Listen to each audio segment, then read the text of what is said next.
Thank you for listening to Depictions Media Radio.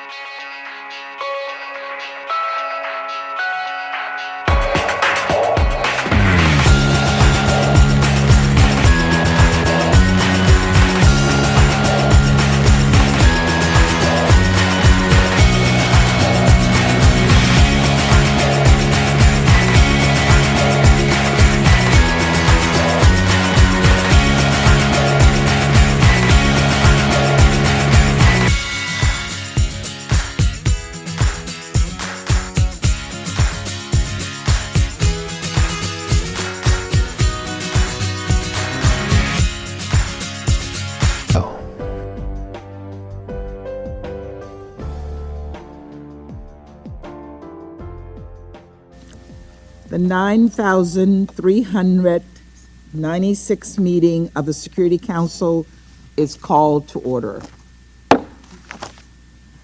The provisional agenda for this meeting is the situation in the Middle East. The agenda is adopted.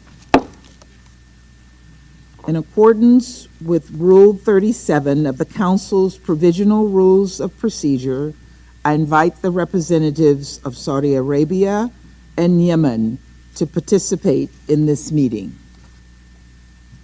It is so decided. In accordance with Rule 39 of the Council's Provisional Rules of Procedure, I invite the following briefers to participate in this meeting. Mr. Hans Grundberg, Special Envoy of the Secretary General for Yemen, Ms. Edem Orsarnu, Director of Operations and Advocacy, Office for the Coordination of Humanitarian Affairs, and Ms. Amat Assalam Abdul El-Hajj, Founder and President of Abductees Mothers Association. It is so decided.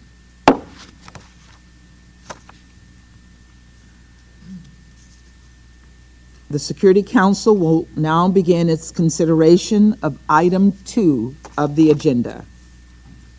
I now give the floor to Mr. Hans Grundberg.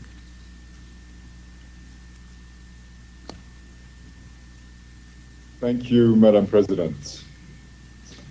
Madam President, thank you for the opportunity to update this Council on recent developments in Yemen and my efforts to mediate an agreement between the government of Yemen and Nasrallah that sets Yemen on a path to sustainably end the conflict. Allow me to start my briefing by reiterating my condemnation of the murder of the World Food Programme staff member, Muayyad Hamedi, in Taiz Governorate on the 21st of July. I offer my heartfelt condolences to his family, friends and colleagues. Let me be clear, humanitarian workers should never be a target. Any loss of life in humanitarian service is an unacceptable tragedy for the United Nations and for the people who benefit from the humanitarian community's life-saving assistance. While the United Nations family mourns the loss of Muayyad, I am greatly relieved about the recent release of our 5 UN colleagues who were kidnapped in Abyan Governorate in February 2022. I would like to express my gratitude to all who contributed to securing their release, as well as my solidarity with the other UN staff who are still held without due process in Yemen. In this regard, let us not either forget the plight of conflict-related detainees who continue to face the unbearable sorrow of separation from loved ones. I encourage both parties to continue to work closely with my office to achieve the unconditional release of detainees based on the all-for-all principle. I look forward in this regard to the briefing of Amat Al-Salam Al-Hajj from the Abductees Mothers Association. Madam President, turning to my mediation efforts, I have continued my engagements with the Yemeni parties and the regional member states. Last week, I visited Riyadh where I held meetings with the President of the Presidential Leadership Council, Rashad Al-Alimi, and other senior Yemeni officials, as well as senior Saudi officials. This week, I traveled to Muscat, where I held meetings with Ansar Allah representatives and senior Omani officials. Additionally, my office has held meetings over the past 2 weeks with government officials in Aden and Ansar Allah representatives in Sana'a. The sides continue to display general willingness to seek solutions, but this still needs to translate into concrete steps, in particular a clear agreement on the way forward that includes restarting an inclusive Yemeni political process. Madam President, despite the expiration of the truce last October, hostilities on the front lines have not returned to pre-truce levels, and civilian casualty numbers have significantly declined. However, intermittent fighting and exchanges of fire have continued on some front lines, particularly in Taiz, Marib, Dale, Hodeida, Shabwa, and Sada. Against this backdrop, there have been public threats to return to war. This rhetoric is not conducive to maintaining a fruitful mediation environment. I call on the parties to refrain from escalatory rhetoric and to continue to use and build on dialogue channels established under the truce through the Military Coordination Committee to de-escalate incidents. Madam President, allow me now to turn to the increasingly dire economic situation. The parties continue to resort to antagonistic economic measures to weaken the other side. But these tactics primarily hurt civilians while increasing the atmosphere of mistrust. The government is still being prevented from exporting.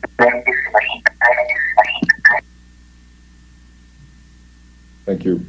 The government is still being prevented from exporting petroleum products, its major source of revenue, and intra-Yemeni trade in goods and services remains curtailed due to restrictions and the imposition of exorbitant fees and taxes.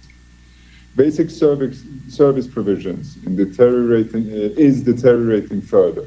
Power stations are shutting down due to lack of fuel, and electricity cuts in Aden are reaching 18 hours per day amid the summer's stifling weather.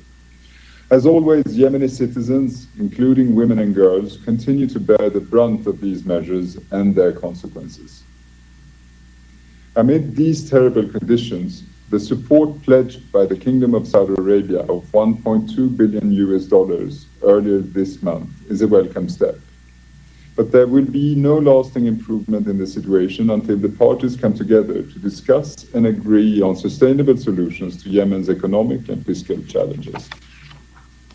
The expansion of flights to and from Sana'a Airport also remains a pressing concern to relieve some of the pressure on Yemeni civilians seeking to travel for medical care, educational and business opportunities, or to reunite with loved ones. This also means protecting the operational continuity of Yemeni Airways. Moreover, last month, Yemenis in Taiz commemorated 8 years of conflict-related road closures in and around the governorate. This grim milestone is another reminder of the dire need for road openings in Taiz and other governorates to facilitate the freedom of movement of Yemenis who have faced restrictions to accessing their basic needs and engaging in economic opportunities. Political and economic instability are fertile grounds for violent extremist groups. I am concerned by reports that activities of violent extremists have recently increased in Abyan and Shabwa governorates. This is yet another reminder of the consequences of the long-term absence of a political settlement to the conflict. Madam President, the fragility of the situation and its impact on Yemeni women and men highlight the urgent need to reach a consensus on the way forward. My office is working to convene the parties to address some of their immediate priorities, to build confidence and move toward an inclusive and sustainable political settlement. Trust levels are low, and partial solutions risk being perceived as reversible and providing only temporary relief. For this reason, I continue to pursue a more comprehensive approach that addresses both immediate and longer-term political, economic, military, and security issues. On economic issues, my office continues to explore options with the parties on how to best respond to the needs of all Yemenis, including regular public sector salary payments nationwide, improved service provision, affordable basic commodities, a functional banking system, and facilitating commercial activity. The issue of salary payments, including the question of revenue sources, remains a central issue for which the parties need to find a mutually agreeable solution. Economic resources must not be perceived as a zero-sum game. Instead of competition, the parties should cooperate to broaden and expand economic opportunities for the welfare of all Yemenis. In addition, building on the achievement of the truce, my office continues to engage all sides on the technical elements required for a sustainable nationwide ceasefire. Over the past few weeks, my office has held meetings in Sana'a and Aden with military officials and local security actors. This included meetings with Ansar Allah's representatives to the Military Coordination Committee, following earlier work with the government representatives. I commend all sides for continuing internal preparations for a ceasefire, and I encourage them to make progress toward a more formalized ceasefire. Madam President, at the heart of my mediation efforts remains the resumption of an inclusive, Yemeni-owned political process under United Nations auspices. The political process should provide a platform for a plurality of Yemenis from across the country to collectively discuss and determine their own future. It should also pave the way for reconciliation and efforts to address grievances. The recent intensification of the voices of civil society, women and youth on the challenging issues of reconciliation, grievances and injustices underlines once again the importance of the inclusion of a range of Yemenis in the political process. On the occasion of International Youth Day, which was observed on the 12th of August, I would like to celebrate Yemeni youth for their critical contribution to peace. Young people make up the majority of Yemen's population. After years of war, many Yemeni women and men have lost their entire adolescence to the conflict. In consultations organized by my office, Yemeni youth often highlight challenges related to limited access to employment and education, as well as political inclusion, and particular restrictions on participation in public life for young women. Yet, despite the challenges, young Yemeni women and men continue to lay the foundation for peace with their determination, resourcefulness, and strong belief in a better tomorrow for their country. My office will continue efforts to create space for the perspectives and voices of youth, along with other segments of Yemeni society.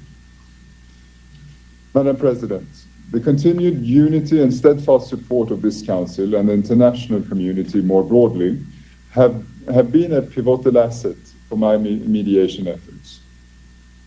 Similarly, the recent progress on FSO Safar has shown how concerted international support and multilateral cooperation can bring tangible results. The removal of the oil from the FSO Safar to a new vessel has prevented an environmental and humanitarian catastrophe. I would like to congratulate the United Nations Resident and Humanitarian Coordinator David Gressley and the UNDP and their partners for reaching this great milestone. I would also like to commend the role of the government of Yemen and Ansar Allah in facilitating this operation. Looking ahead, this Council's support will continue to be vital to encourage the parties to maintain the conducive environment for discussions on the way forward and to move toward a just and sustainable peace that meets the aspirations of Yemeni women, men, and youth. Thank you, Madam President. I thank Mr. Grundberg for his briefing, and I now give the floor to Ms. Idem Orsanu. Madam President, I welcome the statement, the update of Hans on recent political developments in Yemen. Before I proceed, allow me to also express my deep sadness at the terrible loss of one of our World Food Programme colleagues, Moayed Hamidi, who was brutally killed in an attack in Turba in Taiz Governorate on 21st July. Another colleague was injured in the attack. Moayed's death is an immense tragedy for his family, friends, colleagues, and the entire humanitarian community. We send our sincerest condolences to all who knew him. We call for a comprehensive investigation into the attack and for those behind it to be held accountable. Mere days from World Humanitarian Day, we pay tribute to Moayed's dedication to his work and to the communities he served in Yemen and in many other countries, a dedication espoused by so many humanitarians around the world. This attack and others like it show just how real the threats to the safety and security of aid workers are, from violence to kidnapping, harassment, misinformation, and disinformation. Humanitarians stand with those in need in their darkest hour. They are not and should never be a target. Madam President, I want to also take the opportunity today to discuss two of the most critical components of our humanitarian response: access and funding. I'll turn to those momentarily. But first, one issue on which we have seen extraordinary progress recently, as the Special Envoy said, is the UN's efforts to address the catastrophic environmental threat posed by the FSO SAFA. On 1st August, the Smith salvage team completed the ship-to-ship transfer of more than 1 million barrels of oil from the FSO SAFA to replacement vessel, the Yemen. This is the culmination of years of tireless advocacy, collaboration, and innovative problem solving. It is a significant milestone, and again, I also commend the resident and humanitarian coordinator, David Gressley, and the United Nations Development Programme for stepping up and taking on this colossal task. However, the work does not stop here. We must now complete the second phase of the operation in accordance with our agreements with the relevant authorities. To do so, the United Nations needs to urgently close the $22 million funding gap. I encourage the international community to help us complete this important work. In another piece of good news, we are delighted to have finally seen the release last week of 5 United Nations staff members who were kidnapped in Abyan Governorate 18 months ago. Our colleagues are receiving support. We are very grateful to all member states and other interlocutors who were engaged in these efforts, including some who are in this chamber, such as the government of Yemen and the United Arab Emirates. However, other United Nations staff remain in detention in Sana'a, and we demand their immediate release. Madam President, over the course of this year, the humanitarian community has pushed to increase its presence in previously underserved areas across the country. Just this month, the United Nations undertook an assessment mission to Rahma Governorate with a view to increasing our operational capacity in this area. I am sorry to report, however, that the broader access picture remains bleak. Misinformation and disinformation against humanitarians are on the rise across Yemen, making our work more dangerous and more difficult than it already is. And despite the collective and concerted efforts of the humanitarian community, we have seen limited progress in efforts to expand our operations, our operating space this year. Aid workers continue to experience attempted interference in all stages of humanitarian activities, as well as extensive movement restrictions, which particularly impact our women national staff and all those they serve. We continue to engage with both the de facto authorities and the government of Yemen to chart a way forward to resolve these issues.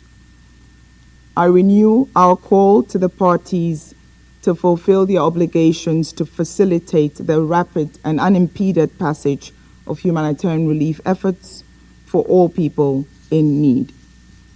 Madam President, in 2023, humanitarians aim to provide support to more than 17 million people in need across the country. However, our work, this important work, is being severely hampered by critical funding shortages. Nearly 8 months into the year, Yemen's humanitarian response plan has received $1.3 billion out of the $4.34 billion. It has received only 31% of what is needed. While we are grateful to the generosity of our donors, major shortfalls across all sectors in Yemen mean programs and services are having to be cut or scaled back. The World Food Programme recently announced a suspension of its malnutrition prevention activities across Yemen, starting from August, with more cuts expected in the coming months if funds are not urgently received.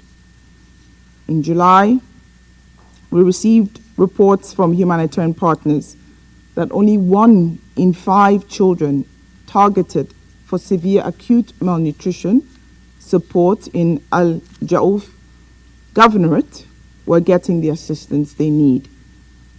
The cost of inaction for these children, for many other people across the country, is steep. I urge the international community not to lose sight of the progress made in improving humanitarian outcomes across Yemen and how easily this could be reversed. Madam President, while access and funding are necessary areas of focus in the short term, we must also work to address the long-term drivers of humanitarian needs. Of particular concern is the country's failing economy. Public services remain fractured and unreliable. Protests in Aden and surrounding governorates over recent weeks have intensified in the wake of extensive power outages and a currency that continues to decline.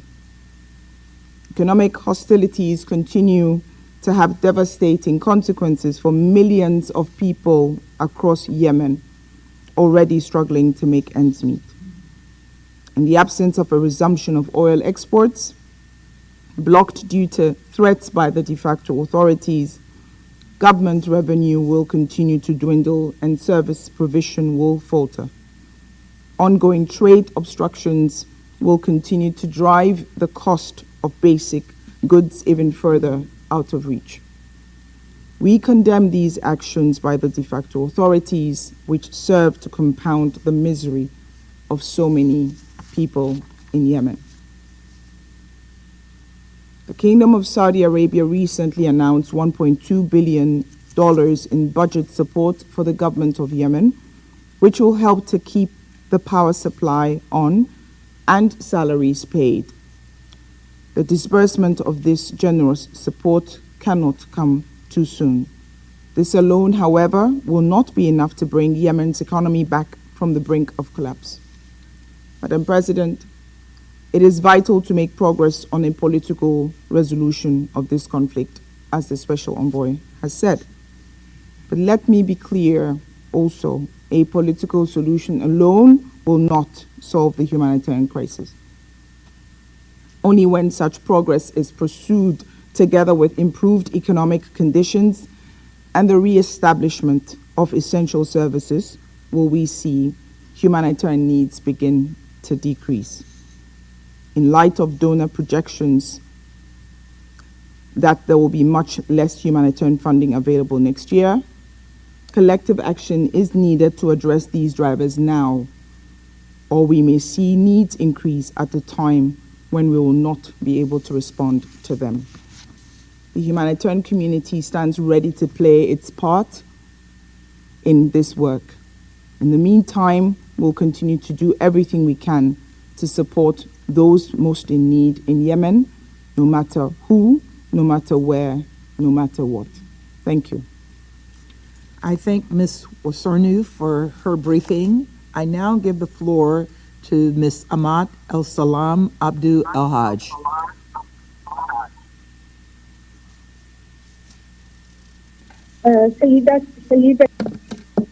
Madam President,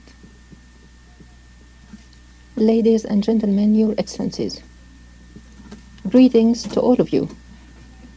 Thank you for giving me this opportunity to provide a briefing to your Council on behalf of the Abductees Mothers Association. Our association is a Yemeni human rights organization of mothers, wives, and relatives of those abductees and forcibly displaced. It's composed of activists working in the field of rights and freedoms and concerned with the cases of abductees and detainees and forcibly displaced. And thank you, Madam President, for hearing the voice of the victims who call for peace, justice, and equality. I speak to you today from Taz, that city that has been under siege for more than 3,000 days, the siege imposed by the Houthis. The war has been going on for so long, with consequences that undermined our peace, security, and decent life. Madam President, tragic stories caused by the war in Yemen are plenty. However, pain and tragedy are way heavier and more when we speak about one of the most tragic cases, that is of the abductees and forcibly displaced, those who are suffering deprivation, loss, and pain. We share with them the feel of pain and suffering. We share it with their families, in particular their mothers, the mothers who have lost their sons, who have been abducted and forcibly displaced. We are speaking of the civilians who have not participated in the conflict. They have been taken from their homes, from their newly established checkpoints, from their works, from their universities and other places. Since 2016, we have documented that 9,568 civilians have been abducted by different parties of the conflict in Yemen. The Houthis are responsible for most of these cases. They are responsible for 9,130 cases, including 130 women. Thousands have been released with traumas and a permanent physical injury as a result of the systematic torture they have been suffering in the Houthi prisons.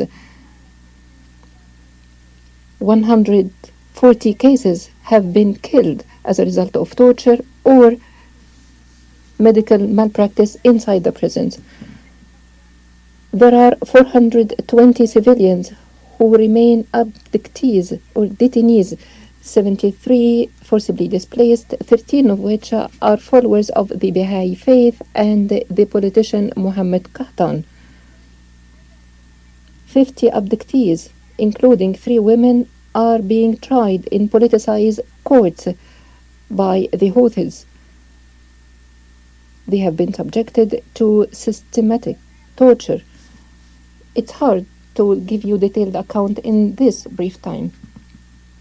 97 civilians remain in the prisons of the Presidential Leadership Council, including 61 forcibly displaced and forcibly disappeared and 26 detained by the legitimate government. This is what we have documented in our association, and the numbers are very high, and the violations remain despite the declared truce. Your Excellencies, for decades, this Council has taught us and instilled in us the culture of rights, the humanitarian culture, which made us believe that freedom is a non-negotiable right. It cannot be used as bargaining chip.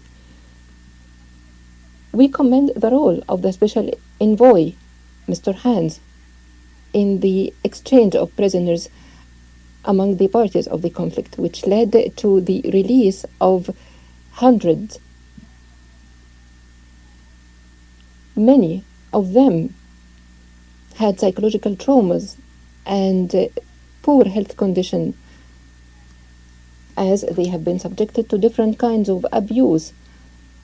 They were in conditions where viral fevers,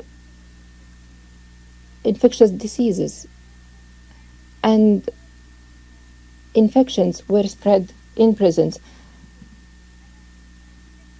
We see this exchange of prisoners as a good indication that this file could be resolved indefinitely, on the condition that it's all for all. We call on international community and international rights organizations to assume the responsibility and put an end to the suffering of the thousands of abductees forcibly disappeared and their families, the families that are waiting for them,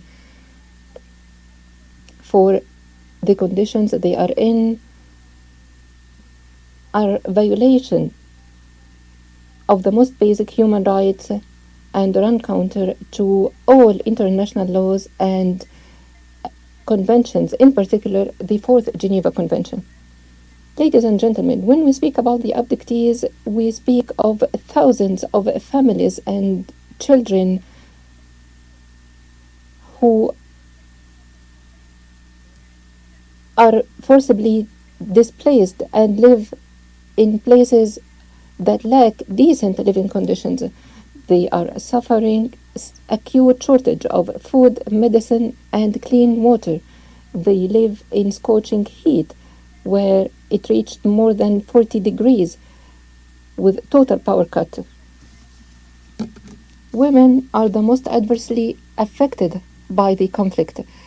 The conflict has undermined their life.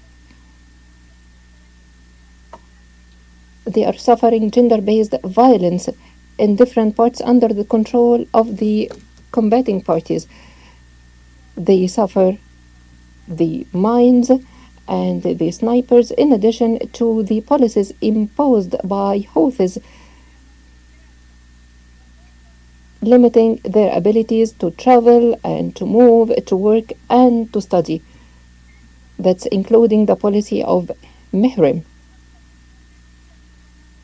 Women cannot access basic rights, including sexual reproductive health rights and services, and they are also subject to threats, abduction, forced disappearance, and even target killing, in particular female peace builders and defenders of human rights.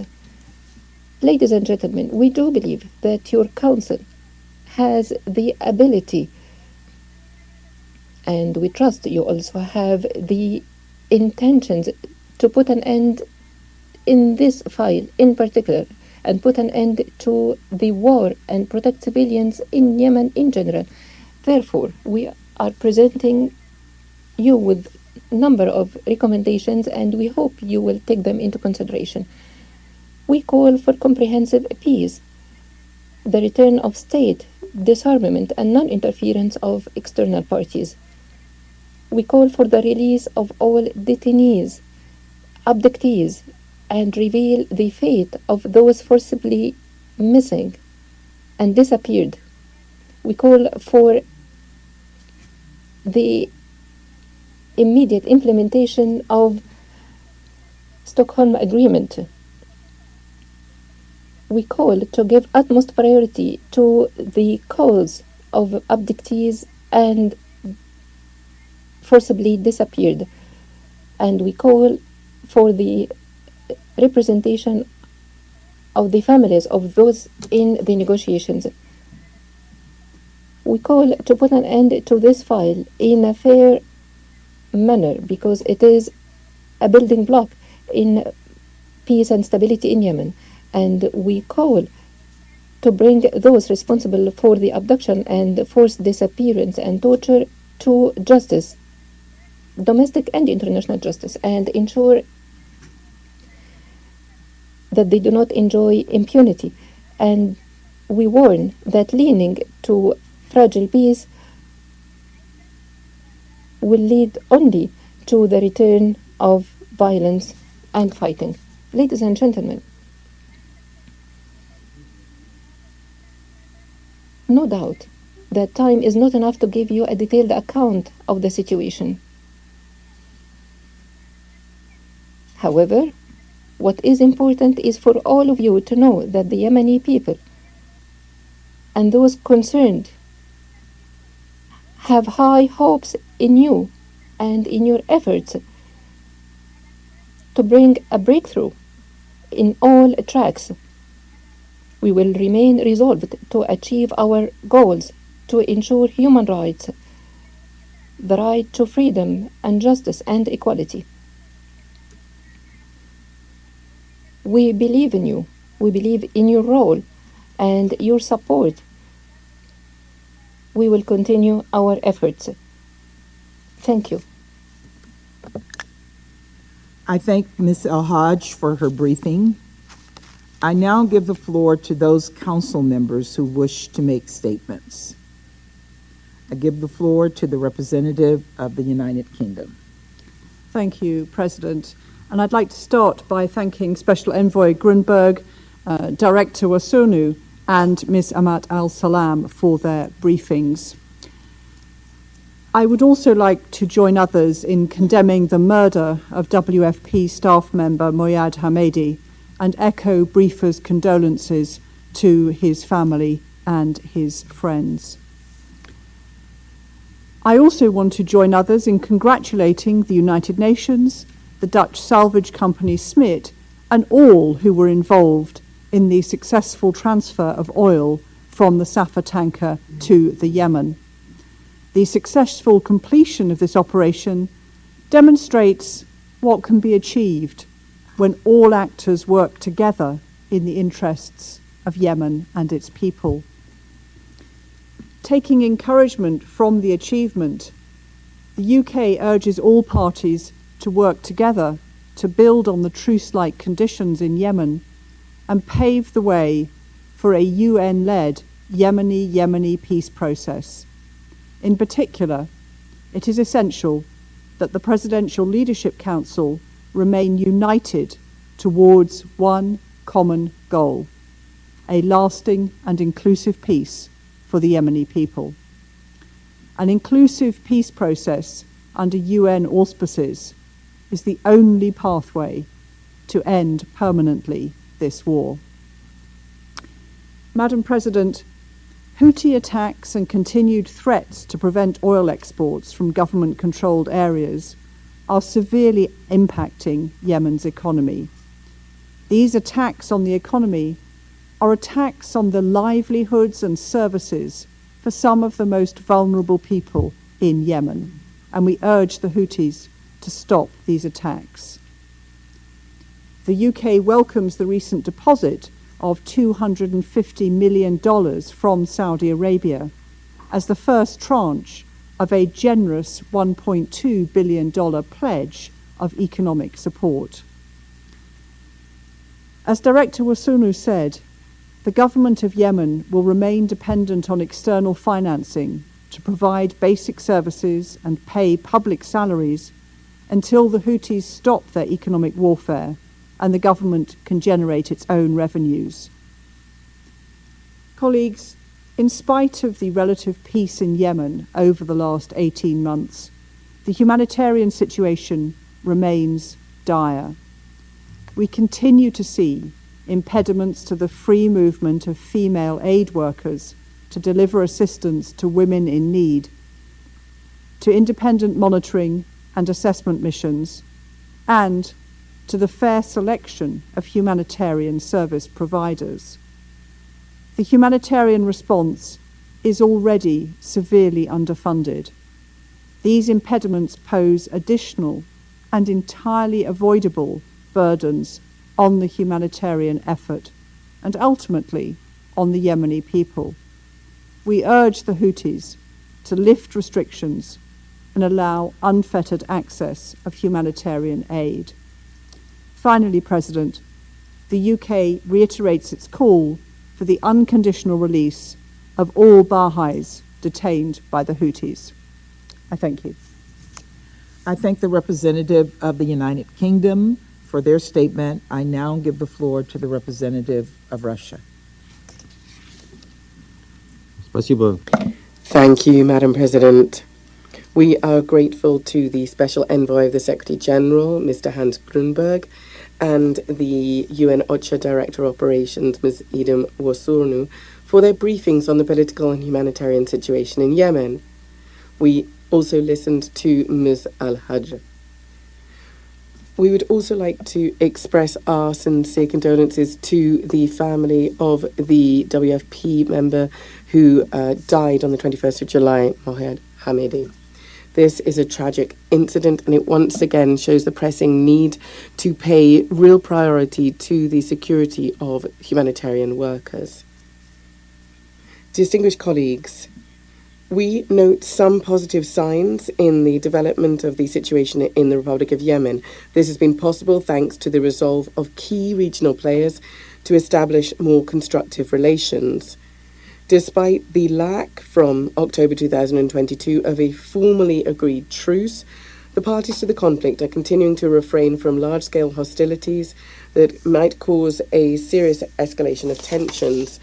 This was achieved to a large extent thanks to stepping up of mediation efforts of regional powers since the end of last year, primarily the Kingdom of Saudi Arabia and the Sultanate of Oman. Furthermore, agreement was reached on a number of important humanitarian issues, inter alia on the exchange of captives and detainees. In June, those Yemenis living in areas under the control of the Ansar Allah movement for the first time since the start of the conflict were able to go on the Hajj, thanks to flights being put on between Sana'a and Jeddah.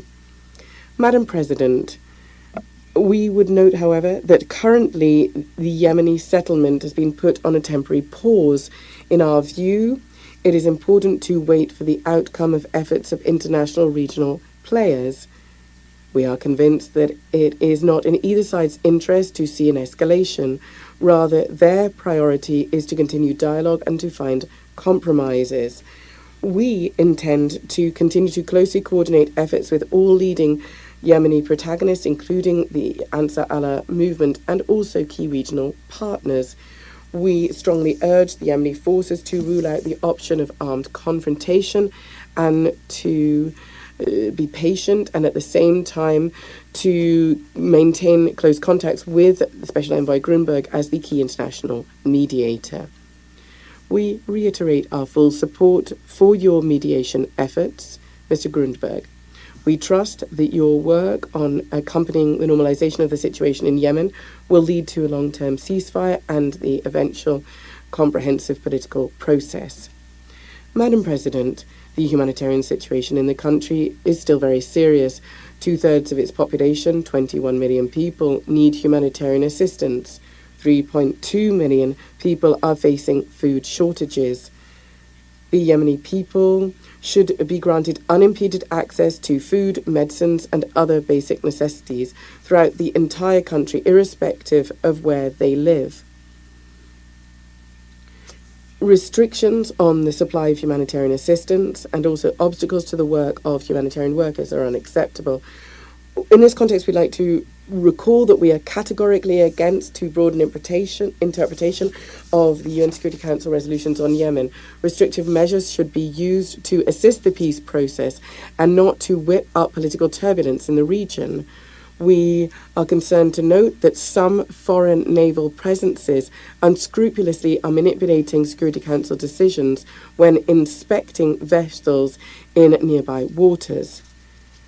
Madam President, We welcome the conclusion of the transfer of oil from the Safa tanker off the coast of Yemen, which is in a decrepit state. We particularly note the contribution of representatives of UN structures in addressing this issue, inter alia in cooperation with the official Yemeni authorities and the Ansar Allah movement.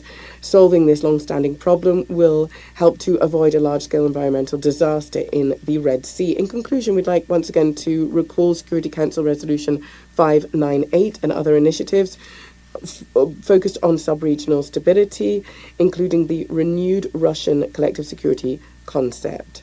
Thank you very much. I thank the representative of Russian Federation for their statement, and I now give the floor to the representative of China. Madam President, I thank Special Envoy Grundberg and Ms. Warsonu for their briefings. I also listened carefully to Ms. Al-Haji's statement. We welcome the participation of the representative of Yemen at today's meeting. I'd like to make 3 observations.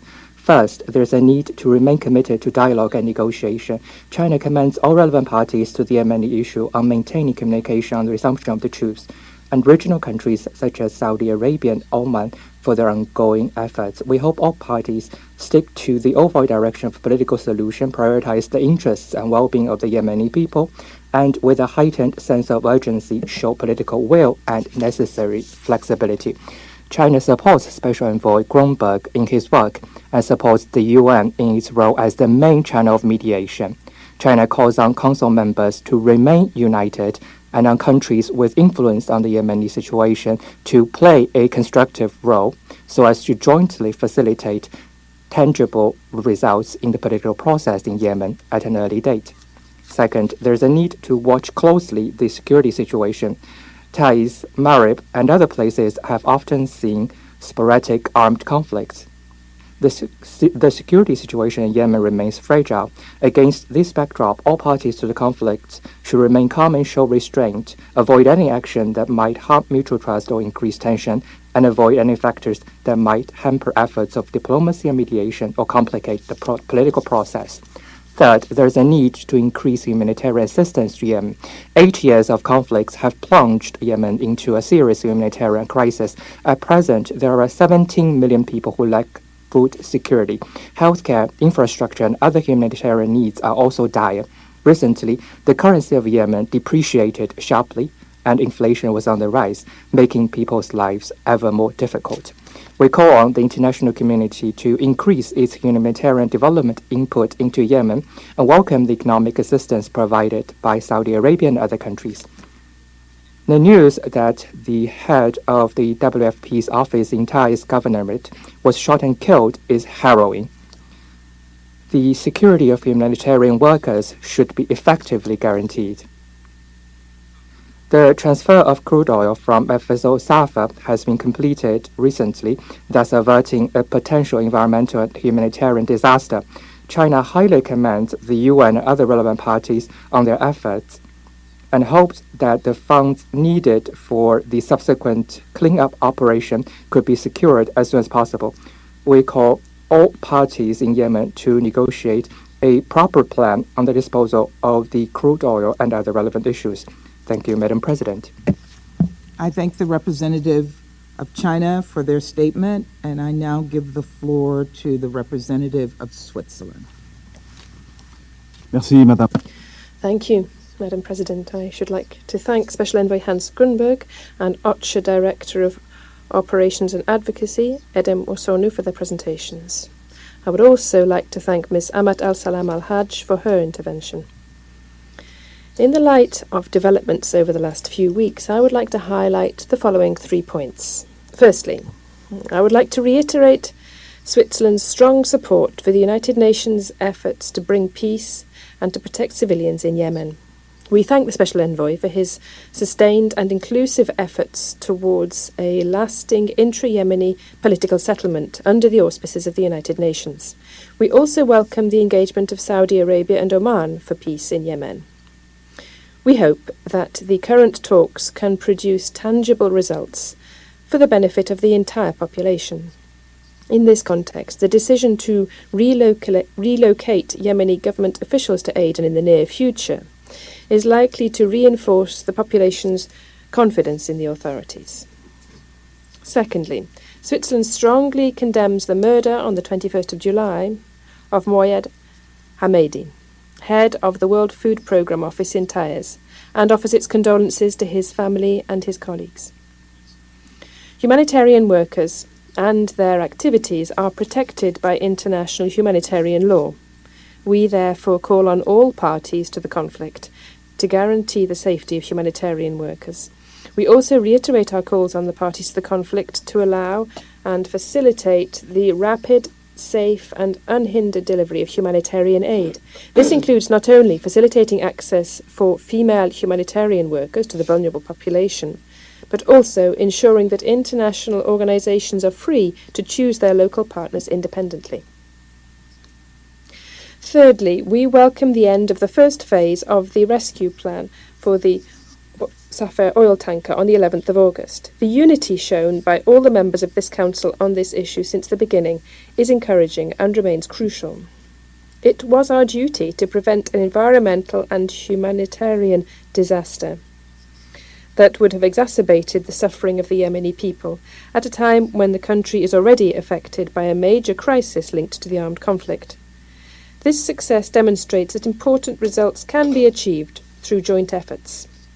Switzerland salutes the role played by Yemeni civil society organisations, in particular women, who were among the first to warn of the dangers posed by the wreck of the Safar. Their voices, and that of civil society in general, are essential if we are to effectively tackle all the challenges facing Yemen. Madam President, Switzerland remains at the disposal of the United Nations and all parties in support of the implementation of other important confidence-building measures, such as the further release of prisoners. Thank you. I thank the representative of Switzerland for their statement, and I now give the floor to the representative of Gabon. Thank you, Madam President. I have the honor to deliver this statement on behalf of the member of the A3, namely Ghana, Mozambique, and my own country, Gabon. We thank Special Envoy Hans Grundberg and OCHA Director of Operation and Advocacy, Edem Osornu, for their briefings. Our appreciation also goes to the civil society briefer, Madam Ahmad Al-Salam Al-Haji, for her perspectives. We welcome the participation of the representative of the Republic of Yemen in this meeting. Madam President, the A3 welcomes the safe and successful transfer of over 1 million barrels of oil from the decaying Safar into a replacement vessel. Had the international community failed to act in a timely manner, the toll on the economy, livelihood, and the environment will have been detrimental to the whole process of stabilizing Yemen. The operation has averted what would have been the 5th largest oil spill from a tanker in history. This was made possible through the efforts of all stakeholders involved in the process, particularly the UN and all donors. The successful salvage operation offers us a lesson as to what concerted international efforts coupled with the cooperation of local stakeholders can achieve. It comes amidst the longest period of relative calm since the war erupted nearly a decade ago, and is a vivid illustration of a peace dividend. It is a lesson that can be applied to the wider crisis in Yemen. If the conflicting parties in the country showcase their determination and commitment to stop fighting, genuinely seek peace, and fully cooperate with the international community for the sake of their people, a solution to the country's crisis will be found sooner than later. Madam President, while the A3 has no illusions about the complexity of the Yemeni crisis, it is of the firm belief that a long-term solution to the crisis depends on the willingness of the parties to make political compromises in the interest of the people of Yemen. The current period of relative calm offered them a huge opportunity to advance the negotiation process. They must therefore seize the present momentum to engage constructively in the ongoing dialogue for a breakthrough towards ending the crisis. A Yemeni-led, Yemeni-owned political process, inclusive under the auspices of the UN, remains the surest path to peace. Additionally, the role of regional stakeholders and the international actors in this endeavor is critical. The latter must actively use their influence to help the ongoing peace process. Any initiative in this direction will have our full support. Gabon, Ghana, and Mozambique therefore acknowledge the constructive role being played by the Kingdom of Saudi Arabia and the Sultanate of Oman in the Yemeni peace process. We also commend the Special Envoy Grundberg for his efforts towards bringing peaceful end to the conflict and pledge our unflinching support to him as he strives to accomplish his mission. Madam President, we are deeply concerned about the underfunding of the humanitarian response plan in Yemen and its serious consequences. As the country is facing one of the worst humanitarian crises of our time, the World Food Programme is compelled to reduce food rations to millions who depend on it on a daily basis. We make a urgent appeal to the donors community to shore up support to the country's humanitarian response plan, which is currently 70% underfunded, to enable every Yemeni in need of support to receive it. The ETRI wishes to highlight the funding shortfall of around 2.9 million faced by the United Nations Verification and Inspection Mechanism for Yemen, the UNVIM. UNVIM is said to be operating at partial capacity and will have to suspend operation at the end of September if nothing is done about its financial position. Madam President, millions of women and children in Yemen face severe malnutrition due to a lack of aid. This situation is very worrying. In hospitals, people are still fighting for their lives in the face of widespread hunger and food shortages. Children, unfortunately, remain the most vulnerable victims. Furthermore, Gabon, Ghana, and Mozambique remain concerned about the devastation caused by landmines and other explosive devices on civilian population, especially children. These remnants of war pose danger to the daily movement of people. In the same vein, we are saddened by the killing of the World Food Programme member of staff in Tuba in the Thais Governorate. The ETRI strongly condemns such cruel targeting of humanitarian staff and calls for enhanced measures to safeguard the safety and security of all humanitarian personnel. We extend our condolences to the family of the victim and the WFP for the tragic loss of human life. On a positive note, the ETRI welcomes the release of 5 UN Defense Safety and Security staff who had been kidnapped in southern governorate of Abiyan for more than a year. We rejoice even more because good news are rare in a context of war in which civilians, including United Nations personnel, are targeted. Madam President, the ETRIs remain convinced that an inclusive political process, including women-owned and led by Yemenis, is at the heart of a lasting resolution to this crisis. We therefore encourage the international community to support this process under the leadership of the Special Envoy Hans Grundberg. In conclusion, the A3 underscore the need for the parties to prioritize the interests of the people of Yemen over and above any other interests. As we have said before, attempts at rearming at this period of relative calm will not serve the cause of peace. Continuous fighting is neither beneficial to the parties nor is it the interest of the people of Yemen.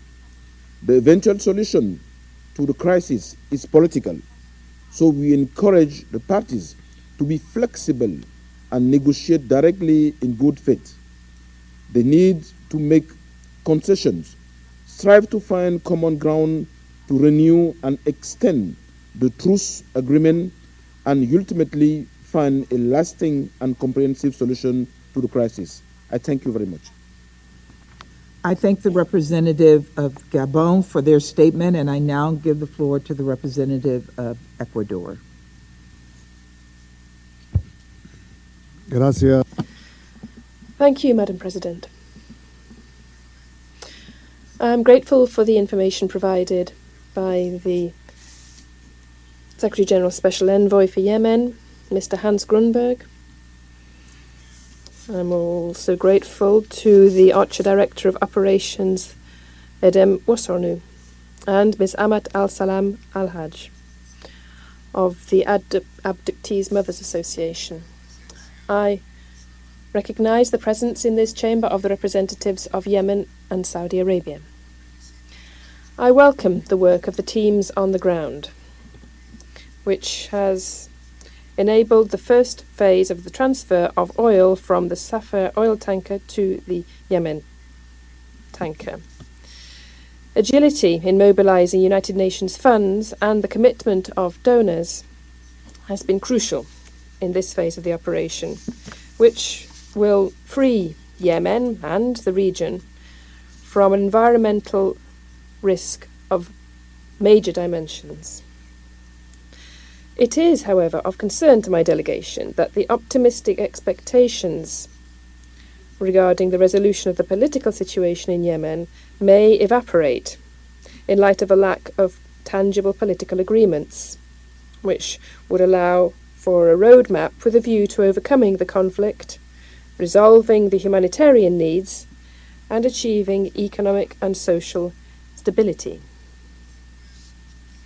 We cannot throw away the political impetus achieved over recent months, and we encourage a return to dialogue and cooperation, given that supporting the consolidation of an intra-Yemeni political process under the auspices of the United Nations and other regional players is the only option for achieving sustainable peace in the short term.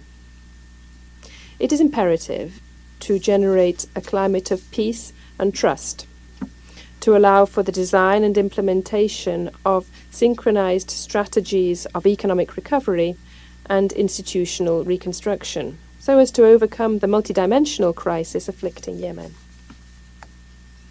We condemn the murder of the World Food Programme staff member Mohamed Hamedi last July, and we stress the urgency of maintaining the truce agreements to avoid any loss of civilian lives.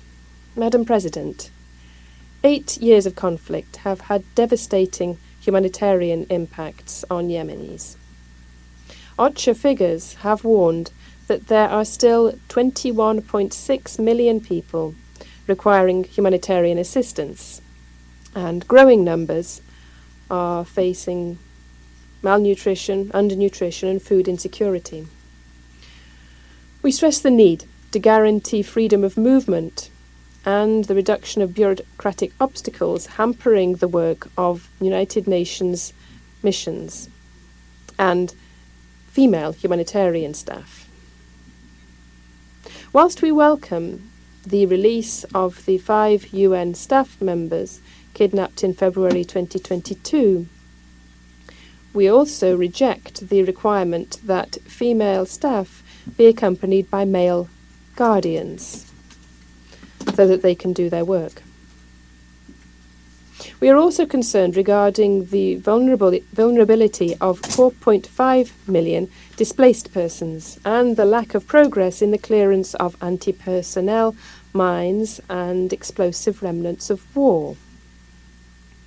This is one of the main challenges preventing the voluntary return of displaced persons. Finally, Ecuador expresses its support to the team of Special Envoy Grundberg and urges for a return towards a peaceful and inclusive political transition led by the Yemeni people, in line with the provisions of Resolution 2140, which should include significant participation by women, young people, and all social and political sectors. Thank you very much. I thank the representative of Ecuador for their statement. I now give the floor to the representative of Albania. Thank you, Madam President. I thank Special Envoy Grundberg, Director Usurmo, and Ms. Al-Haj for their briefings. We welcome the sustained engagement of Special Envoy and his mediation efforts with the parties and the regional actors. We commend also the efforts of Oman and Saudi Arabia in this regard. In our view, the parties should work towards a comprehensive nationwide ceasefire and an inclusive and peaceful political solution under the UN auspices. Resuming an inclusive Yemeni-owned political process remains a priority, and the support of the Security Council for the mediation efforts of the Special Envoy is crucial for the way forward. We commend the further steps undertaken by his office towards enhancing the confidence-building measures and reiterate our support for an all-for-all principle of release of the conflict-related detainees. Madam President, while we welcome all positive steps, the concerns about the volatile security situation in the country persist. Insecurity and life risks are also affecting the lives of the humanitarian workers and of the staff of the UN agencies on the ground. Albania condemns the cruel murder of the World Food Programme staff member in Thais last month. Aid workers should never be a target. Those responsible must be held accountable. We are concerned on the continuation of the restriction of movement for the humanitarian workers. Insecurity and movement constraints for all those working on the ground is impacting the aid delivery to those more vulnerable, women and children. We condemn all restrictions on female relief workers and on the freedom of movement in general. We deplore the mistreatment of religious minorities in the country and call on the Houthis to immediately release the Baha'i abductees. We further reiterate our call for unconditional and immediate release of the Yemeni employed by the US and the UN in Sana'a.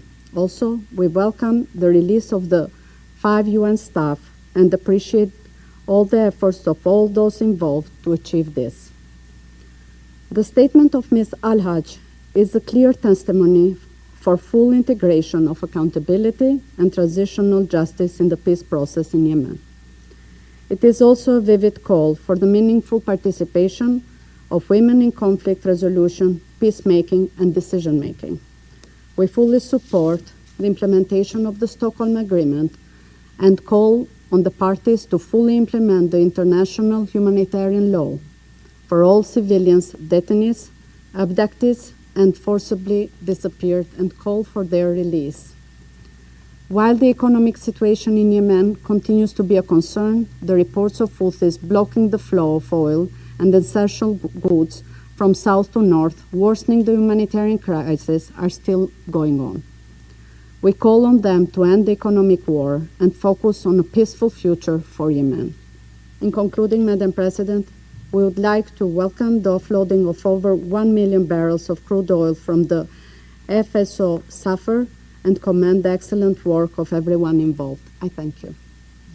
I thank the representative of Albania for their statement, and I now give the floor to the representative of the United Arab Emirates. سيدة الرئيسة. Madam President, I would like to begin by thanking Mr. Hans Grundberg and Ms. Wusurno for their valuable briefings on the developments to the situation in Yemen, as well as Ms. Umat Al-Haj for her intervention. We also welcome the participation of the representatives of Yemen and the Kingdom of Saudi Arabia. Madam President, the Yemen file has witnessed several positive developments over the past week, as we have heard. 5 United Nations staff members who have been kidnapped in Abyan Governorate in February 2022 were released.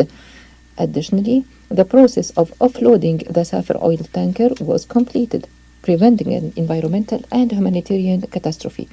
In this context, we appreciate the efforts of the United Nations and the coalition to support legitimacy in Yemen that have contributed to the success of this operation.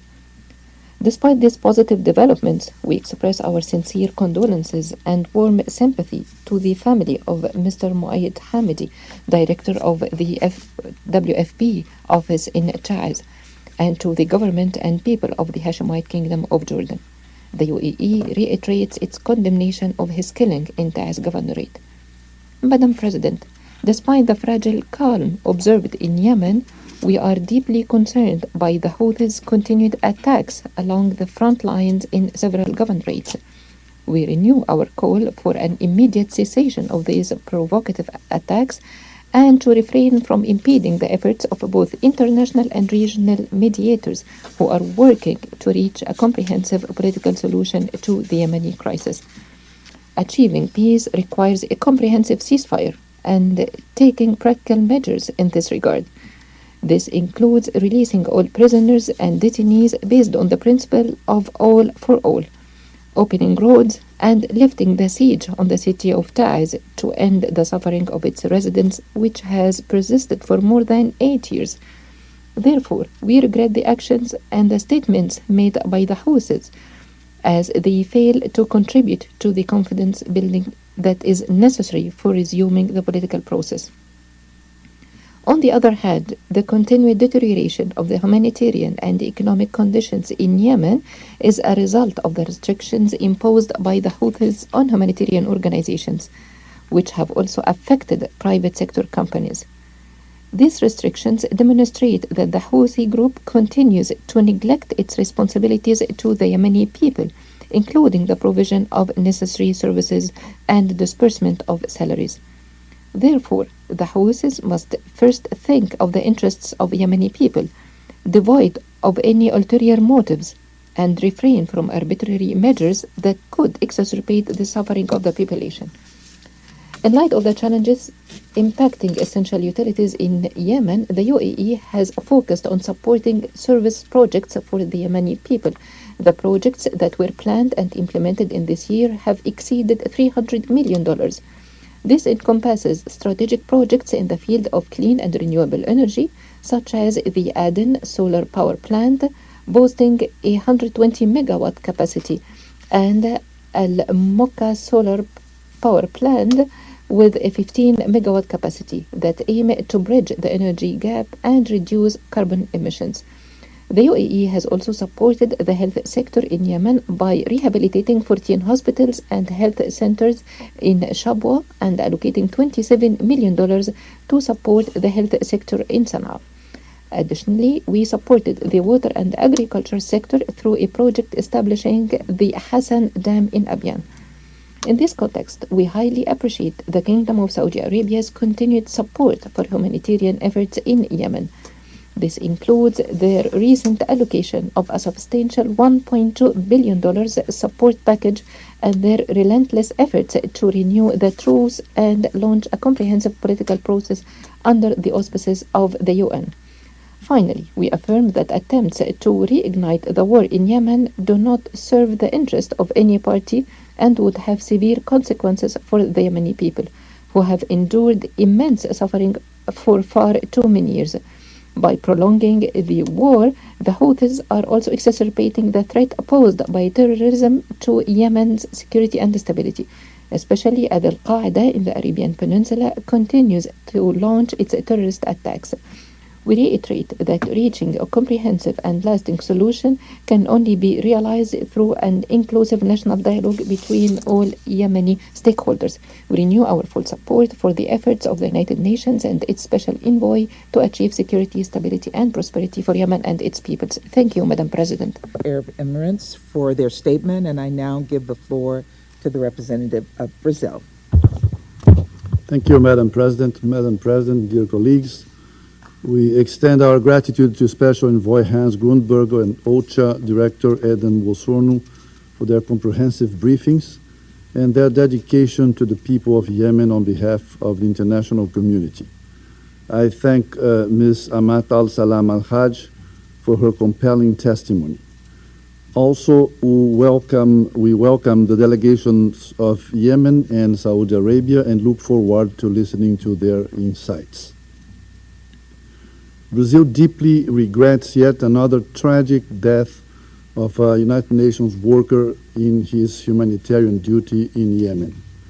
The cowardly assassination of Muayyad Hamidi affects us all and cannot go unpunished. Brazil reiterates its view that Yemen's current state of no war and no peace is detrimental to the country's future. The stalemate threatens to become a way of life, but we must collectively redouble our efforts to prevent such a grim reality from taking hold. We believe that a Yemeni agreement is the cornerstone for broader peace across Yemen. We urge all parties to exercise restraint, cultivate moderate positions rooted in realism, and work towards a common understanding that transcends short-sighted individual interests.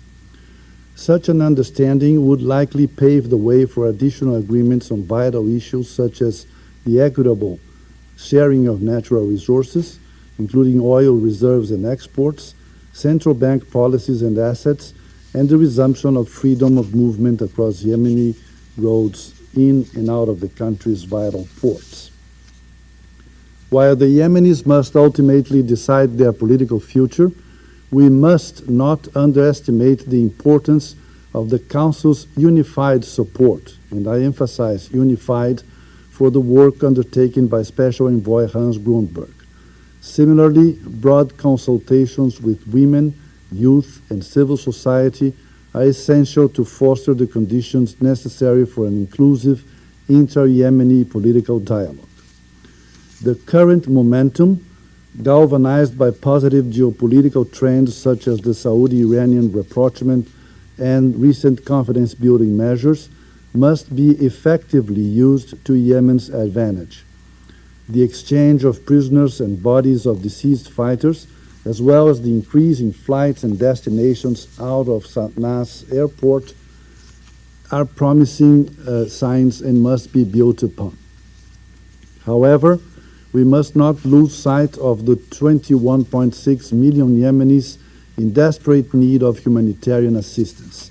The alarming lack of funding, which has led the World Food Programme to halt aid in several nations, including Yemen, is of particular concern to us. We are also concerned about the reports regarding the situation of members of the Baha'i religious community who remain detained in Yemen. We recall the importance of fully respecting the rights of religious minorities. Madam President, bolstering the country's economy and strengthening local authorities' ability to provide essential services is a sustainable way to address urgent needs. Brazil welcomes the recent offer by Saudi Arabia of a substantial package of economic aid to help boost Yemen's struggling economy, pay salaries, and improve food security. We also commend the UN partners and donors for the remarkable progress in the operation to salvage the dilapidated Safar oil supertanker. The successful transfer of the equivalent of 1.14 million barrels of oil to the replacement vessel was a significant achievement, which averted a combined humanitarian and environmental disaster in the Red Sea. Brazil expresses its hope that the next stages are safely concluded. Achievements such as this one should inspire us all when dealing with crisis. The current state of affairs in Yemen is not sustainable, as it provides no real solution to the protracted suffering of millions of Yemeni, especially women and children. Let us renew our commitment to a nationwide political settlement and a Yemen that is peaceful, stable, and prosperous. Thank you. I thank the representative of Brazil for their statement, and I now give the floor to the representative of Japan. Madam President, I thank Special Envoy Grundberg, OCHA Director Wosurunu, and Ms. Amatal Salame Al-Haji for their briefings. Japan welcomes the successful implementation of the SFO Safer Rescue Project. We are encouraged to learn that the risk of a massive oil spill in the Red Sea has now been averted, thanks to the concerted efforts to address this potentially unprecedented crisis. Japan highly values the endeavor and the perseverance of UN bodies and persons involved in navigating the difficulties and achieving these milestones, especially UNDP. However, a substantial financial shortfall still exists. We need to fill the gap to pay back and ensure the stability of the UN Central Emergency Response Fund. And in this regard, we appreciate the recent additional funding commitments made by many donors, including a timely announcement from the Kingdom of Saudi Arabia. Japan also remains committed to further helping to fill the financial gap in addition to its previous contribution, given the significance of preserving the UN's international crisis response capability. While we witness the progress on the safer issues, the dire humanitarian situation in Yemen persists. The briefing given by Ms. Al-Haji on the situation of abduction is simply terrifying, and this should end right away, and they should be back to their families and friends. It is distressing to learn that some of the humanitarian programs are suspended due to critical funding shortfalls. The safety of humanitarian officers remains of concern. Japan is deeply saddened by the recent tragic killing of a WFP staff member, for which we express our deepest condolences and sympathies. Any attacks against humanitarian service providers are unacceptable and violate international humanitarian law and should be condemned. And in this regard, we welcome the release of 5 UN staff members from their detention. Madam President, Japan would like to stress that inter-Yemeni dialogue under the auspices of the United Nations remains key to bringing peace to the country. The Special Assistant on the Yemeni issue of the Japanese Foreign Ministry, Ambassador Hayashi, visited the region last month and stressed this point, urging all parties to the conflict to join the effort of the UN Special Envoy to pave the way for inclusive Yemeni-led talks. In order to build on the ongoing communication between Saudi Arabia and the Houthis, it is also vital to see the opportunity created by the current calm to foster dialogue among various groups of Yemenis, including civil society. The role of the United Nations Special Envoy in coordinating this dialogue is indispensable. And in this regard, we call on the Houthis to refrain from making attempts to degrade the situation on the ground, including disrupting the economic capacity of the government of Yemen. All parties to the conflict in Yemen must engage more constructively to achieve national ability and ensure the interest of all the Yemeni people. Japan would appreciate coordination and support among regional countries in this regard. Before concluding, I wish to say that we fully align with the point made by Ms. Wosurunu that political solutions should go hand in hand with the provision of essential services. I thank you, Madam President. I thank the representative of Japan for their statement, and I now give the floor to the representative of France. Madam President, I would like to thank Hans Grundberg, Edem Worsunu, and Ahmad Samal Al-Haj for their briefings. France reiterates its full support for the work of the Special Envoy. We commend his efforts to facilitate discussions between the parties. France welcomes the diplomatic mobilization of several regional actors, in particular Oman and Saudi Arabia. Only a comprehensive and inclusive political solution, which takes into consideration the concerns and interests of all Yemenis, will bring an end to the conflict. The participation of Yemeni women in all discussions is crucial, as is the unity of the Presidential Council.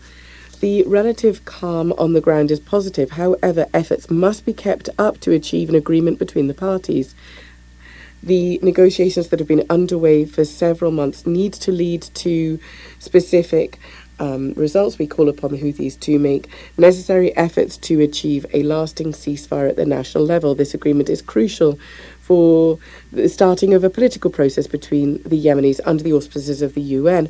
France reiterates its full support for the Yemeni government. It's crucial for all political components to respect the institutions and support the work of the government in order to re-establish essential public services. We commend the financial support of Saudi Arabia to the government.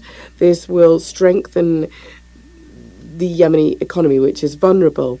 France also lends its support to Yemeni institutions, in particular to the country's central bank. France will remain committed alongside its partners to ensure the arms embargo that was agreed upon by the Security Council is respected. We reiterate our full support to the convene mechanism. This is crucial in terms of ensuring that basic goods can still be imported. This needs to be continued to be financed. Madam President, on the humanitarian plan, while there are still significant needs, funds are lacking, in particular for the World Food Programme, and this is worrisome. Once again, we call upon the Houthis to bring an end to restrictions that are imposed upon humanitarian workers, including on women humanitarian workers. France reiterates its firm condemnation of the assassination or the murder of a humanitarian worker of the World Food Programme in Yemen. All attacks on humanitarian workers are violations of IHL. France calls upon this crime to be fully investigated. There can be no impunity for crimes committed against humanitarian staff. The protection of Yemeni children remains a priority. We call upon the Houthis to bring an end, or to implement commitments taken with the UN. They must stop recruiting children, sending them into combat, and they must stop indoctrinating them in the so-called summer camps. France reiterates its call for an immediate release of the 11 Baha'i detained by the Houthis. France reiterates its commitment to freedom of religion and belief, just like all fundamental freedoms. The town of Taiz is broadly still besieged. This situation is neither acceptable, neither tenable for civilians. France reiterates its appeal to open up roads in order to provide access once again to Taiz. Madam President, I'd like to conclude on a positive note. First and foremost, we are delighted with the release of the 5 UN staff that have been detained since February 2022. The perpetrators of this must be brought to justice. We welcome the oil transfer that being completed from the Safa oil tanker. France contributed to the financing of this operation, and we commend the UN efforts to mobilize numerous countries to carry out this complex salvage operation that has avoided an environmental, humanitarian and economic disaster in the Red Sea. We would call upon member states and the private sector to step up efforts to make up the budget shortfall, as several French businesses have done, in order to bring a definitive end to any residual environmental risk. Thank you very much. I thank the representative of France for their statement, and I now give the floor to the representative of Malta. Thank you, President. I also thank Special Envoy Grundberg, Director Vosurno, and Amat Al-Salam Al-Hajj for their briefings. Malta remains encouraged that the people of Yemen continue to benefit from the longest period of relative calm since the beginning of the conflict. However, as we have heard again today, this calm remains fragile. We reiterate our call on parties to the conflict to maintain this positive momentum. We hope that they will engage constructively in peace talks to achieve a formalized and permanent ceasefire, and pave a path towards a Yemeni-led and owned political process under UN auspices. This crucial window of opportunity will not remain open forever, and it must be seized without delay. Malta remains gravely concerned about the humanitarian situation in Yemen, where civilians, including women, children, and other vulnerable groups, continue to bear the brunt of this protracted conflict. Nearly 22 million Yemenis are in need of humanitarian assistance. 17 million are food insecure. This is inexcusable. Children continue to suffer from the horrors of a protracted conflict. Many have never experienced anything different. Over 11 million of them are in need of humanitarian assistance. 2.3 million are internally displaced, and more than 500,000 are acutely malnourished. Humanitarian aid workers continue to operate under extremely difficult and dangerous conditions. Malta strongly condemns the murder of Moyad Hamidi on 21st July, who served nearly 2 decades with the World Food Programme. We convey our deepest condolences to his family and the humanitarian community, and call on the authorities to bring the perpetrators to justice. The lack of funding for Yemen's humanitarian response plan is also troubling. After almost 8 months into 2023, the plan remains less than 1/3 funded, preventing the delivery of essential aid to those in need. Despite many warnings, the lack of financing has led the World Food Programme to cut its assistance. At this delicate juncture, the international community must redouble efforts to rectify this desperate situation. Furthermore, as we continue to see no improvement in chronic access impediments faced by humanitarian workers, we remind all parties of their obligations under international humanitarian law. Restrictions of movement for women aid workers further exacerbate the suffering for Yemen's most vulnerable and must be lifted immediately. On a positive note, we welcome the release of 5 UN staff on 11th August after spending 9 months in detention. We call on parties to continue dialogues on prisoner exchanges and reiterate our call for children, humanitarian workers, and other detainees, including those from the Baha'i community, to be released. Malta is also concerned by the campaigns of disinformation and misinformation on vaccines in Yemen, which are causing long-term suffering that is needless and preventable. We emphasize that vaccines are crucial, particularly for children, and strongly encourage authorities to counter such callous acts in a decisive manner. We also urge for greater demining efforts and increased explosive ordnance risk education across Yemen to eliminate the indiscriminate threats of mines and explosive remnants of war. In conclusion, President, Malta commends the completion of the ship-to-ship transfer of oil from the FSO Safar. Thanks to donors and the dedicated work of UN staff, a monumental environmental and humanitarian catastrophe has been avoided. We hope the remaining funding will be made available to ensure a timely completion of the project. Thank you. I thank the representative of Malta for their statement. I shall now make a statement in my capacity as representative of the United States. Let me start by thanking Special Envoy Grundberg and Director Wosurnu for your briefings. Your briefings highlight the UN's intensive efforts to address challenges facing the Yemeni people. And I'm grateful for the opportunity to hear from Amat Al-Salam Al-Haj, founder of Mothers of Abductees, which advocates for the unconditional and immediate release of unjustly detained persons in Yemen. I also would like to express my deep and profound condolences to the family of WFP staff Mayat Ahmadi. Those who attack and kill humanitarian workers must be held accountable. The United States also welcomes the release of the 5 UN personnel who were kidnapped in the southern governorate of Abyan last year. But too many innocent people are still in detention, including wrongfully targeted individuals and religious minorities, as well as members of the United States locally employed staff who've been detained in Sana'a for over a year and a half. We call for the release of all those who have been unjustly detained, including 11 Yemeni Baha'i and Levi Mohabi. Colleagues, today I'm pleased to highlight a bright spot for Yemen, the continued success of the UN-led SAFER operation. All the oil, as you've heard, from the decaying vessel has now been transferred onto a new vessel, the Yemen. The completion of the UN operations emergency phase was an enormous effort undertaken by the UN system, the international community, and private sector donors. And we're grateful to David Gressley and his team, UNDP, and the ship's crew. But this operation is not yet finished, and we need continued coordination and funding to see this through to completion and eliminate any residual threats. The UN needs $22 million to finish the job, and we urge member states, the private sector, environmental groups to step up without delay. Colleagues, the SAFER operation is a model example of international cooperation. It shows what we can accomplish when we work together.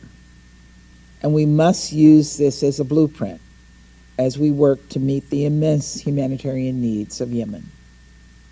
The United States welcomes Saudi Arabia's recent announcement of $1.2 billion in budget support for the Republic of Yemen government, which can help mitigate the worst consequences of the dire economic situation. But more attention and financial support are needed to address Yemen's economic and humanitarian crises, especially at a time when the UN's response effort in Yemen remains grossly underfunded. Houthi attacks on maritime shipping are also exacerbating the humanitarian crisis. We strongly condemn these senseless attacks, which impede much-needed oil export avenues that fund basic services. Ultimately, as we've heard from our briefers, only a durable, inclusive political resolution between the parties can ease the suffering of the Yemeni people. And advancing justice and accountability is key to peace-building efforts. To that end, the United States welcomes the launch of the Yemen Declaration for Justice and Reconciliation, an impressive initiative from over 40 Yemeni civil society organizations and survivor associations to achieve justice and reconciliation for post-conflict Yemen. We also commend Amat's advocacy for women's rights and civil freedom and condemn the worrisome trend of gender-based violence in Yemen. The United Nations Population Fund estimates 7.1 million women and girls require services to prevent and address gender-based violence. We know women's shelters and other services remain overstretched or completely absent. And we know women detainees and migrants in Yemen face an increased risk of sexual violence and extortion. This is deeply disturbing and woefully unacceptable. We must all do everything possible to stamp out gender-based violence, support the UN's peace-building efforts, and address Yemen's security, economic, and humanitarian challenges. The Yemeni people have endured nearly a decade of fighting, and they're crying out for peace and justice. We must not let them down. Thank you. I resume my function as President of the Council, and I now give the floor to the representative of Yemen. شكرا السيد الرئيس.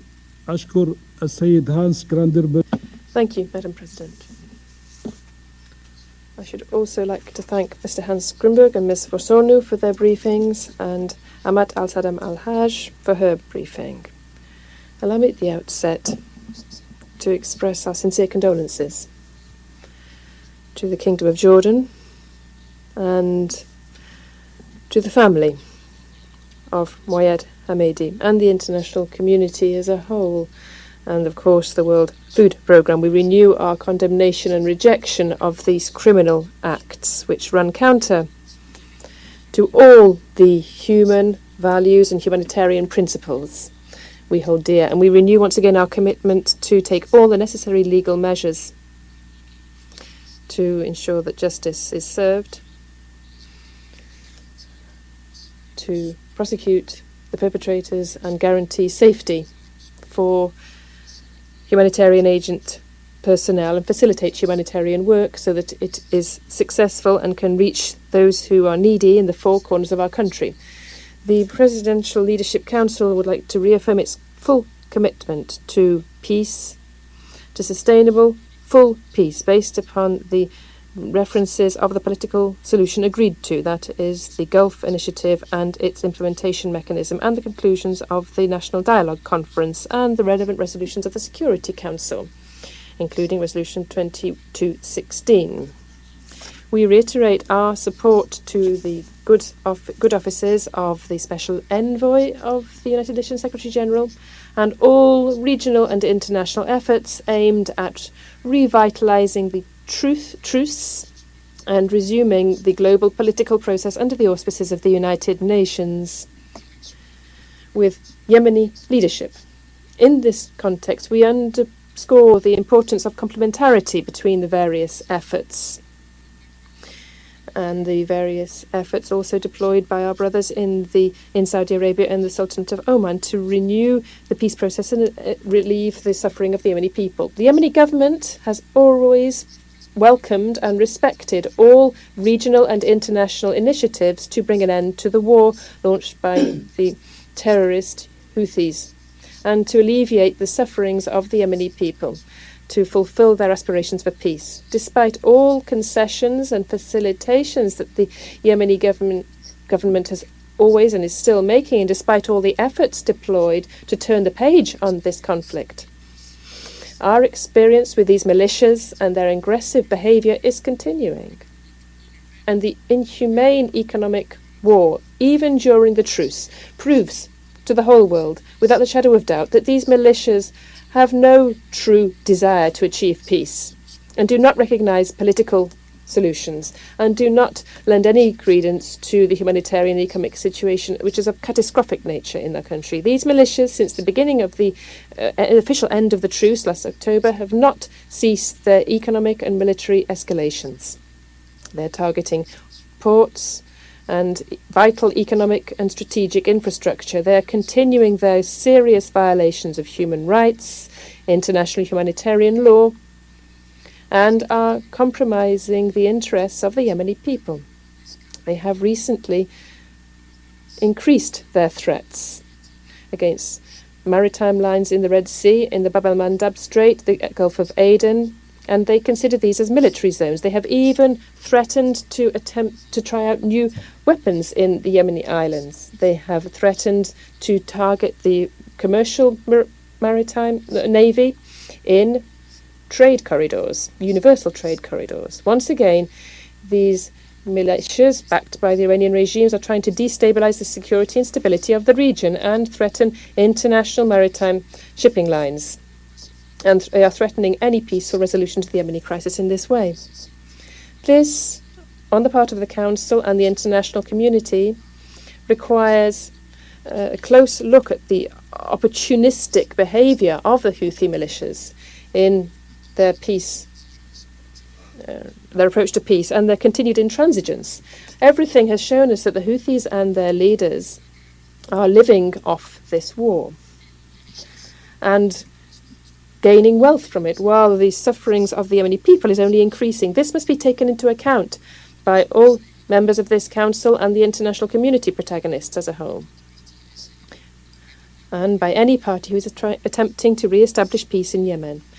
The Houthi militias, Madam President, are using the judicial system as a tool to settle differences against all those who are against their putschist objectives. They're trying to suppress freedom of expression, to pillage, to seize goods and property from citizens. They are attempting to legitimize their criminal practices against Yemeni people. The latest in this litany is the imposition of harsh conditions and to substitute hundreds of judicial personnel by their own elements to drain away from state institutions and exploit them for their own practices and activities. Against a similar backdrop, they have imposed still further restrictions and measures against Yemeni women in the zones under their control, restricting their movement and depriving them of their most fundamental freedoms.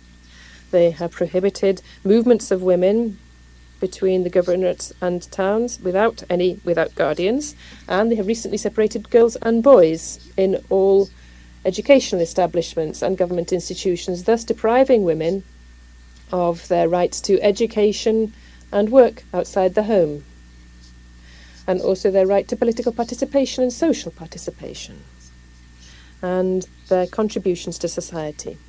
They have imposed restrictions upon all fundamental freedoms, including random measures against girls in education. This is a step which threatens social peace and the coexistence of that the Yemeni people have enjoyed for many centuries now. All of this comes on top of the unjust besiegement of the town of Taiz and the closure of all roads. Although whilst the international community remains silent in face of this siege, which is targeting thousands of millions of people, of civilians in this overcrowded town, they are placing explosive devices and mines randomly in farms and along roads. So we call upon the United Nations through the UNDP to continue its support for our national anti-mine programme so as to guarantee that mine clearance activities continue and that there is no civilian loss of life, including amongst women and girls and children. We warn the escalation of the Houthi activities, which can only exacerbate humanitarian suffering and which could lead to erosion of the economic situation as well. They are imposing taxes on movements of goods and commodities in important crossing points in between the free zones and the zones under their control. Another part of the escalation in the context of this economic war against the government and the Yemeni people lies herein. We cannot just sit back in face of this escalation. We will re-examine the facilitations regarding the operationalization of the Hodeida port and will take any necessary measures to safeguard the interests of the Yemeni people. And we call upon the Security Council and the international community to re-examine its dealings with the behavior of the Houthi militia. They must exert pressure upon the militia to commit seriously to efforts at peace and calm, and they must be pushed to honour their commitments, including the lifting of the siege against the town of Taiz and other cities, and allow for the unhindered movement of goods and persons. They must release all prisoners under the all-for-all principle and put pressure on the militias to bring an end to their systematic economic war, which is removing any possibilities for peace and could lead to still further complications.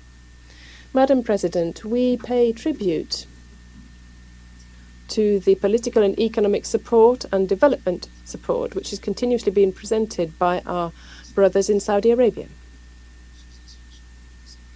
under the instructions of His Majesty King Salman bin Abdulaziz and the Prince Mohammed bin Salman, President of the Council of Ministers. This support reflects the depth and tenacity and persistence of the exceptional relationship between the two countries and these two kindred peoples.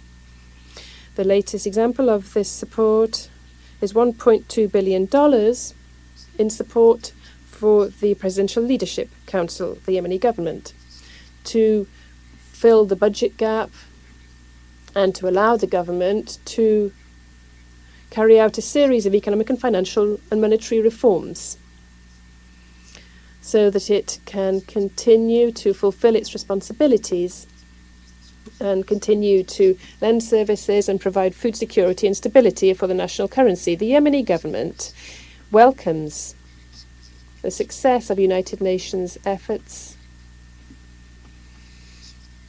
with the salvage of the Safar oil tanker.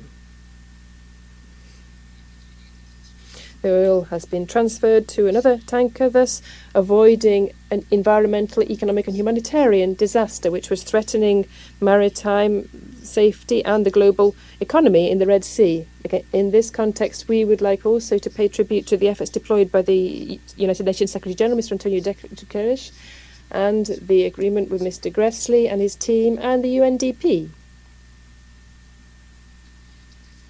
which deployed every effort to resolve the problem.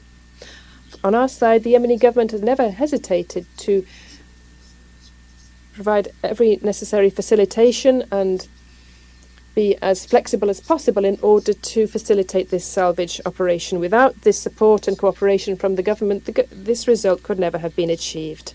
And we would like to underline the generous financial assistance from brotherly countries and the private sector to prevent this environmental disaster. By way of conclusion, this is an opportunity for us to bring an end to the Yemeni conflict, but this requires above all a true will to bring an end to the war and to achieve peace, to accept others, and to denounce the principle of divine right to power. This will also require synergies and joint efforts on the part of regional and international stakeholders. Representative of Saudi Arabia.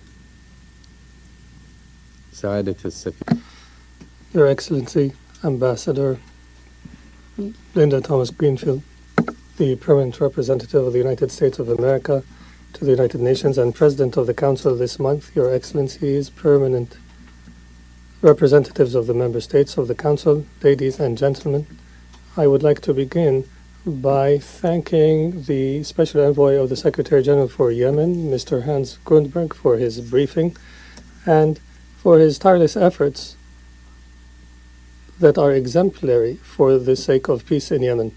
I would also like to thank Ms. Ida Mosorno, the Director of Operations and Advocacy from the Office of the Coordination of Humanitarian Affairs, for her briefing, and we highly appreciate her continued efforts and the efforts of the OCHA in Yemen, which contribute to alleviating the suffering of the Yemeni people. I also welcome Ms. Amat Al-Salam Al-Hajj, the founder and president of Abdagti's Mothers Association, and I thank her for her briefing, and we wish her all the success in her noble mission. I would also, on behalf of my government, would like to express condolences to the family of the World Food Programme staff member Muayyad Al-Hamidi in Taiz, and we condemn in the strongest of terms this act of betrayal. Madam President, in the recent period we have witnessed an excellent example of international cooperation which has reflected positively and significantly on the humanitarian situation in Yemen.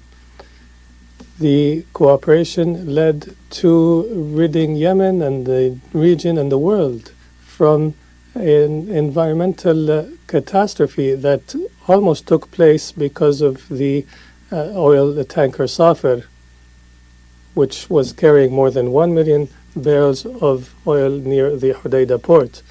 Without a doubt, we can state in this context that the international will has materialized and led to the success of the rescue operation through the transfer of that great quantity of oil from Safar to the new vessel Yemen. However, Madam President, we cannot imagine the scale of the humanitarian and environmental catastrophe in the case a leakage had taken place. We highly appreciate the efforts of the UNDP and OCHA and the Coalition for Legitimacy in Yemen in this regard. On this occasion, Madam President, I would be remiss not to mention that the Kingdom of Saudi Arabia was among the earliest warners who directed the attention of the international community to the potential catastrophe had we neglected the tanker.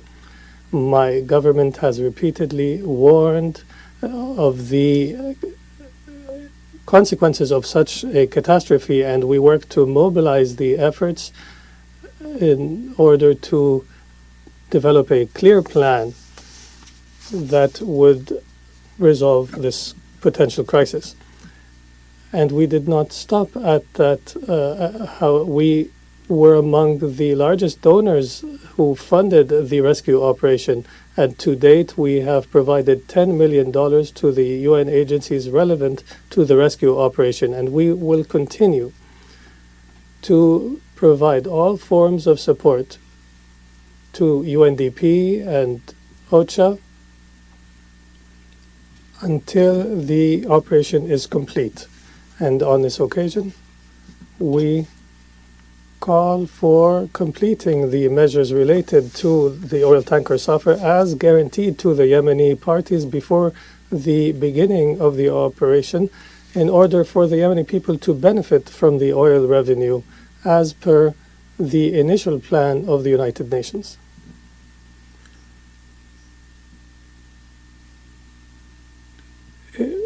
The Yemen enjoys an unprecedented period of calm lately, which has reflected significantly on the humanitarian and security situations in all parts of Yemen.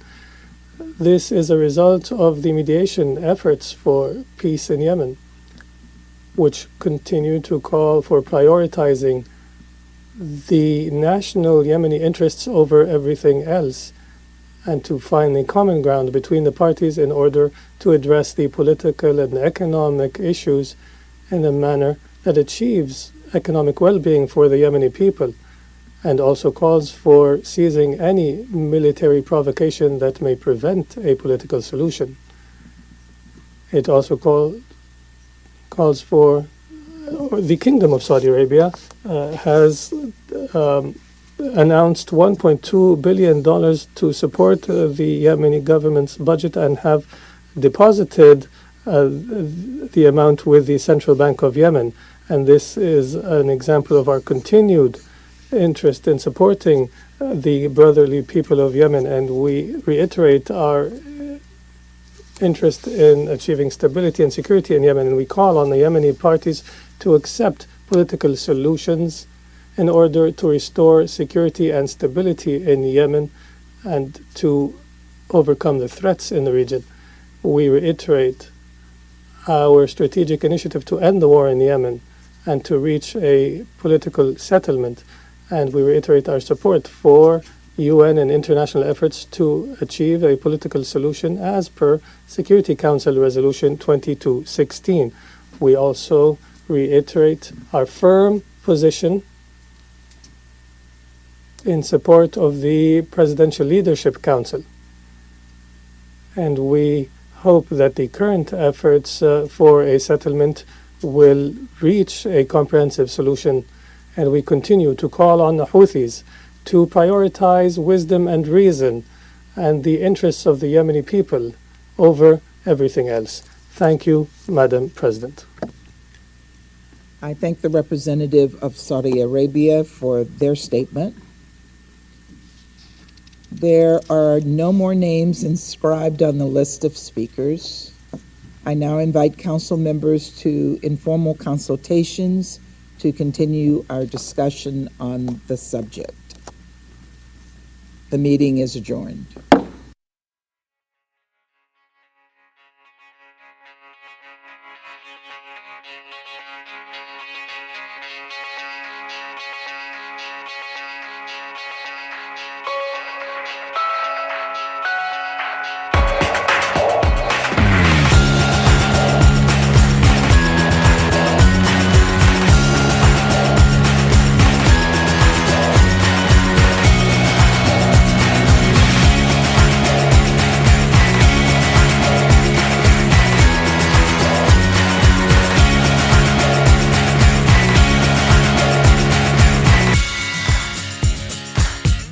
This show has been produced by Depictions Media.